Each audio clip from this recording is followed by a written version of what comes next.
Glory to God the Father and Son Yeshua Mashiach. 1 Chronicles chapter 21. David tempted by Satan. The adversary, 1, now rose up against Israel and incited David to take a census of Israel. David said to Joab and the leaders of the people, "Go, take a census of Israel from Beer-Sheva to Dan, then report to me, so that I can know how many of them there are." Joab said, "May Adonai make his people 100 times as many as they are now. But, my lord the king, aren't they all my lord's servants in any case? Why does my lord the king require this? Why should he bring guilt upon Israel?" Nevertheless, the king's word prevailed against Joab. So Joab left and went through all Israel, after which he came to Jerusalem. Numbering the people. Joab reported the results of the census to David. In Israel were 1,100,000 men who could handle a sword, while Yehudah had 470,000 men who could handle a sword. But he didn't count Levi and Benjamin among them, because the king's order was hateful to Joab. David's prayer.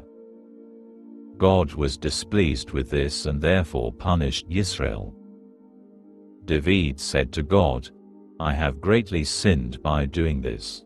But now, please put aside your servant's sin, for I have done a very foolish thing."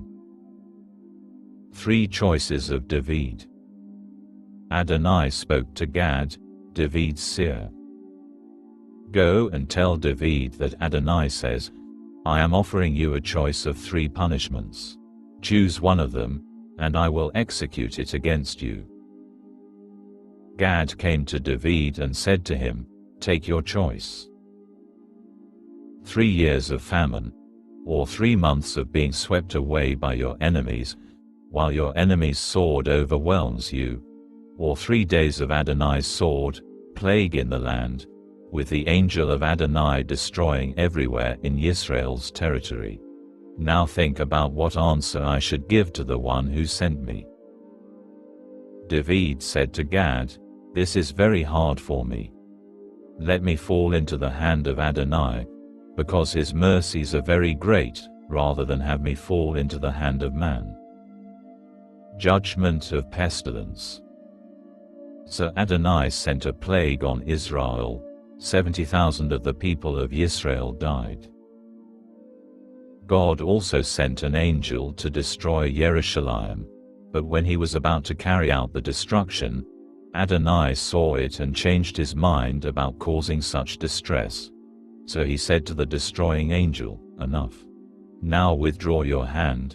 The angel of Adonai was standing at the threshing floor of Ornan the Yebusi. David raised his eyes and saw the angel of Adonai standing between the earth and the sky, and in his hand was a drawn sword stretched out over Jerusalem. Then David and the leaders, wearing sackcloth, fell on their faces. David said to God, "Wasn't it I who ordered the census of the people? Yes, I am the one who has sinned and done something very wicked. But these sheep, what have they done? Please, let your hand be against me and my father's family, but not against your people, striking them with this plague." Plague stayed by sacrifices.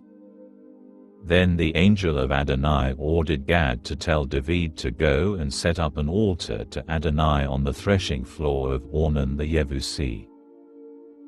David went up at Gad's word, spoken in Adonai's name. Ornan turned back and saw the angel, and his 4 sons who were with him hid themselves, as Ornan was threshing wheat. David approached Ornan. When Ornan looked and saw David, he went out from the threshing floor and prostrated himself before David with his face to the ground. Then David said to Ornan, "Let me have the parcel with this threshing floor, so that I can build on it an altar to Adonai, I will pay you its full value, so that the plague will be lifted from the people." Ornan said to David, "Take it for yourself, and let my lord the king do what seems good to him. I'm giving you the oxen for the burnt offerings, the threshing sledges for firewood, and the wheat for the grain offering. I'm giving it all." But King David said to Ornan, "No. I insist on buying it from you at the full price. I refuse to take what is yours for Adonai or offer a burnt offering that costs me nothing." So David bought the place from Ornan for 600 shekels of gold by weight, 15 pounds. Then David built an altar to Adonai there and offered burnt offerings and peace offerings. He called on Adonai, who answered him from heaven by fire on the altar for burnt offerings. Adonai gave an order to the angel, and he put his sword back in its sheath. When David saw that Adonai had answered him at the threshing floor of Ornan the Yebusi, he sacrificed there. For at that time the tabernacle of Adonai, which Moshe had made in the desert, together with the altar for burnt offerings, were in the high place at Givon. But David could not go into its presence to consult God, because the sword of the angel of Adonai had struck him with terror.